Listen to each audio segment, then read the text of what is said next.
here, Julie, if I can go back to this issue of sane versus insane as part of what led us to this moment.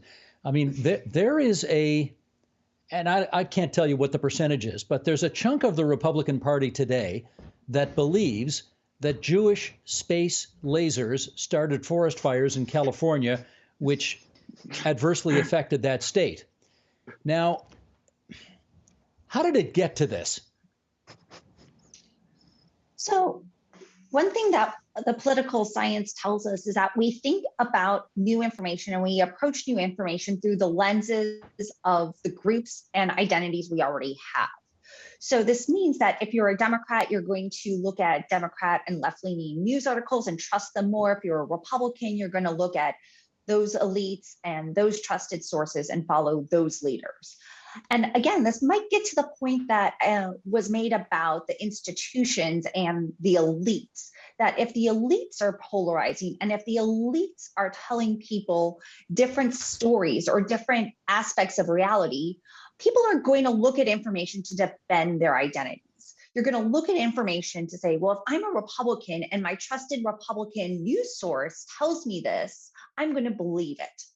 And in some ways, that might explain a bit more of the polarization we're seeing, especially in areas like social media, where there's a way bigger variety of news sources or just information sources that exist in the world.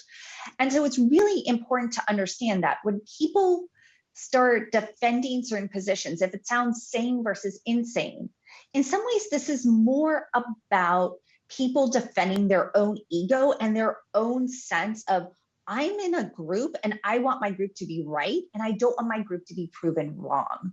And once you start believing things in defense of your own identity, you get entrenched. Okay, Stephen says in the book, and Nate, I'll bring you in on this. Stephen says in the book that violence could very well start at the hands of, I guess, what might be called the armed militant wing of the Republican Party. What's your view on that?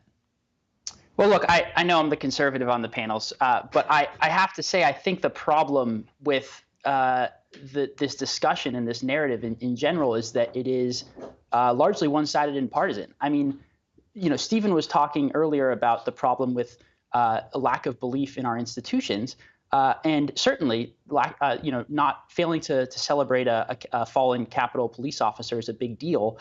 But there's an entire other side of this equation that's being missed, which is the misbehavior of the left-leaning elite.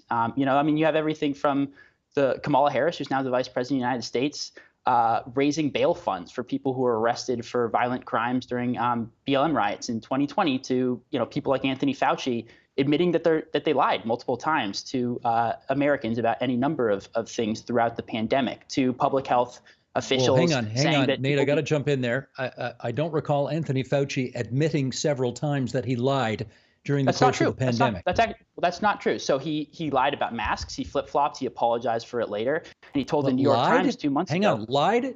I don't know about I don't know about down in Washington, but in Canada, when you use a word like lie, that means that he knowingly put out false information for the purposes of deceiving people. Is that what we're saying? Anthony Fauci on herd immunity said that Americans weren't ready to hear the actual herd immunity numbers. He said, originally, I said that they were 60% when the polls showed that most Americans didn't want to get vaccinated. Then I bumped it up to 75 to 80% when the poll numbers started to go up. He literally said, I don't think Americans were ready to hear the truth. If that isn't lying, I really don't know what the definition of lying is. I mean, but this is a repeated pattern. Anthony Fauci is indicative of a larger failure of a largely left-leaning elite that lacks self-awareness, frankly. I mean, with all due respect to Stephen, you can't in one breath talk about a loss of failure or a failure of confidence in our institutions, and then in the next breath, essentially call the Supreme Court illegitimate and say that we need a new constitution, right? You can't do the two things at the same time. You have an American ruling class, but you are part of a opinion-making class that spans. I'm a Canadian. And you write for American I'm not publications. part of America at all.